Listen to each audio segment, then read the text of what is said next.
예레미야애가 2장 1절부터 10절입니다. 예루살렘을 허무시는 하나님. 아, 슬프다. 주님께서 어찌 이렇게 진노하셔서 도성 시온의 앞길을 캄캄하게 하셨는가? 어찌하여 이스라엘의 영광을 하늘에서 땅으로 던지셨는가? 진노하신 날에 주님께서 성전조차도 기억하지 않으시다니. 주님께서 노하셔서 야곱의 모든 보금자리를 사정없이 불사르시고 유다의 도성 성체들을 무너뜨려 땅에 엎으시고 나라와 통치자들을 욕보이셨다. 주님께서 타오르는 진노로 이스라엘의 힘을 모두 꺾으시더니 원수 앞에서 이스라엘을 지키시는 오른손을 거두시고 주위의 모든 것을 삼키는 불꽃처럼 야곱을 불사르셨다. 우리가 원수나 되는 것처럼 활을 당기시고 대적이나 되는 것처럼 오른손을 들고 나서시더니 보기에 건장한 사람을 다 죽이시고 도성 시온의 장막에 불같은 노여움을 쏟으셨다. 주님께서 이스라엘의 원수라도 되신 것처럼 그를 삼키시고 모든 궁을 삼키시고 성체를 부수시어 유다의 도성에 신음과 애통을 더하셨다. 주님께서는 성막을 들에 있는 원두막처럼 부수시고 회막도 그렇게 허무셨다. 주님께서 시온에서 명절과 안식일을 없애셨다. 진노하셔서 왕과 제사장을 멸시하셨다. 주님께서 당신의 제단도 버리시고 당신의 성소도 역겨워하셨다. 궁전 성벽을 원수들의 손에 넘기시니 그들이 주님의 성전에서 마치 잔칫날처럼 함성을 지른다. 주님께서 도성 시온의 성벽을 헐기로 작정하시고 다림줄을 대시고 성벽이 무너질 때까지 손을 떼지 않으셨다. 주님께서 망대와 성벽들을 통곡하게 하시며 한꺼번에 허무시니 성문들이 땅바닥으로 무너져 내렸다. 주님께서 빗장들을 꺾으셨다.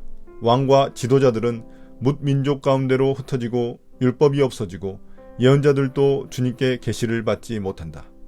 도성 시온의 장로들은 땅에 주저앉아 할 말을 잃고 머리 위에 흙먼지를 뒤집어 쓰고 허리에 굵은 배를 둘렀다. 예루살렘의 처녀들은 땅에 머리를 떨군다. 2장 1절부터 10절까지의 해설입니다. 예레미야 2장은 1장과 동일하게 아 슬프다라는 탄식으로 시작합니다. 이는 하나님의 심판이 예루살렘에 임한 것을 고통스럽게 표현하는 것입니다. 여기서 하나님의 진노는 단순한 감정적 폭발이 아니라 이스라엘 백성의 반복된 죄악과 언약 파기에 따른 공의로운 하나님의 심판입니다. 이 장은 특히 하나님께서 직접 예루살렘을 심판하셨다는 사실을 강조하는데 이는 하나님의 성전이 존재하는 도성조차 하나님의 진노를 피할 수 없다는 점에서 충격적인 메시지입니다. 하나님의 진노는 예루살렘의 모든 것을 파괴했습니다. 주님은 자신의 백성이 거주하는 집들을 불태우셨고 성체들은 무너졌으며 지도자들은 부끄러움을 당했습니다. 여기서 중요한 점은 하나님께서 이스라엘의 힘과 보호로 여겨지던 것들을 직접 철회하셨다는 것입니다. 주님의 오른손은 원래 이스라엘을 지키고 보호하던 손이었으나 이제는 그 손을 거두시고 원수들 앞에서 그들을 심판하셨습니다. 하나님의 오른손이 이스라엘을 보호하지 않는다는 것은 이스라엘이 하나님의 보호 아래에 있지 않다는 절망적인 메시지입니다. 하나님의 진노는 모든 것을 삼키는 불처럼 예루살렘을 완전히 태워버렸습니다. 하나님은 마치 예루살렘의 원수가 되신 것처럼 보입니다. 하나님의 오른손은 더 이상 이스라엘을 위해 싸우는 손이 아니고 오히려 그들을 심판하는 도구로 사용됩니다. 예루살렘 성읍마다 고통의 신음소리가 가득합니다. 하나님의 심판은 전면적입니다. 성전과 성막, 예배와 절기 등 이스라엘의 영적 중심들이 모두 무너져 버렸습니다. 이로 인해 하나님과의 언약관계가 파괴되었음을 상징합니다. 절기와 안식일이 사라졌다는 것은 단순히 종교의식의 중단을 넘어서 이스라엘이 하나님의 백성으로서의 정체성을 상실했다는 의미입니다. 하나님은 자신을 예배하던 왕과 제사장까지도 멸시하셨습니다. 이들은 이스라엘의 영적 도덕적 리더였으나 그들의 부패와 타락으로 인해 심판의 대상이 되고 말았습니다. 성전 파괴는 특히 충격적입니다. 백성들은 성전이 있다는 이유만으로 안전하다고 믿었지만 그 믿음은 잘못된 것이었습니다. 성전은 하나님의 임재의 상징이지만 이스라엘 백성들은 성전이 자신들의 죄악을 자동으로 덮어줄 것이라고 오만하게 생각했습니다. 그러나 하나님은 이제 성전을 버리시고 오히려 역겨워하십니다. 그 결과 성전이 파괴된 후에는 원수들이 그곳을 점령하고 마치 자신들이 승리한 것처럼 성전 안에서 환호성을 올립니다.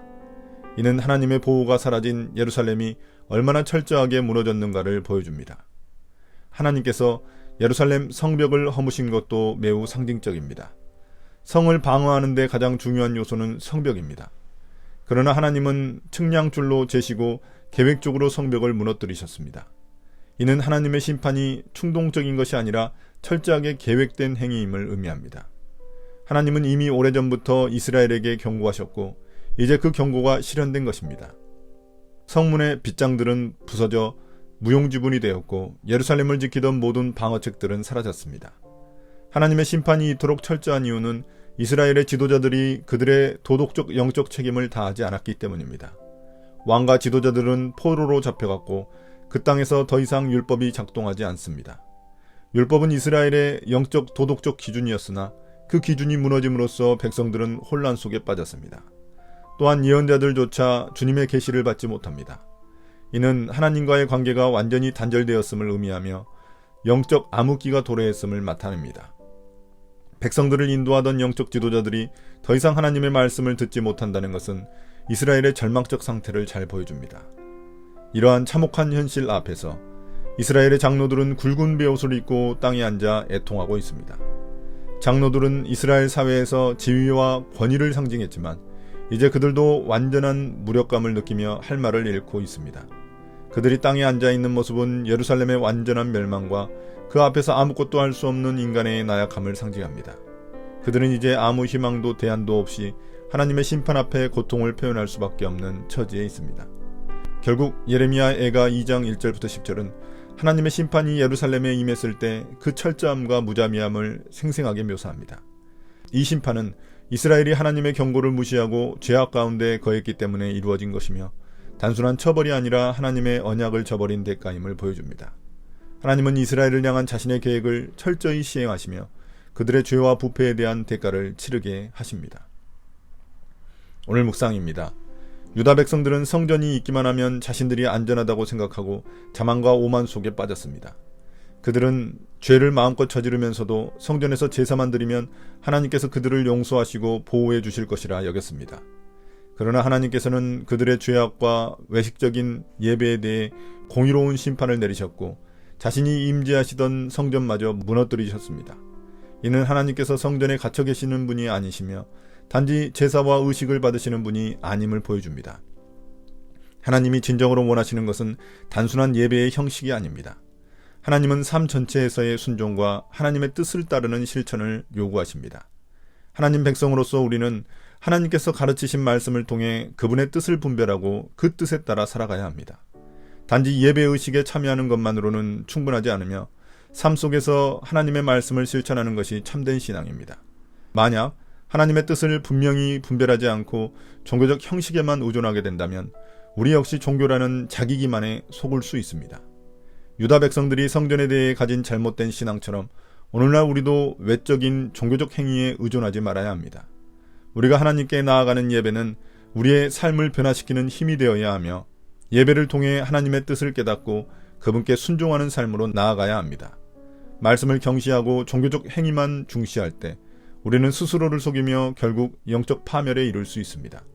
그러므로 우리는 날마다 하나님의 말씀을 통해 우리 자신을 점검하고 삶 속에서 하나님을 진정으로 경외하고 순종하는 모습을 보여야 할 것입니다.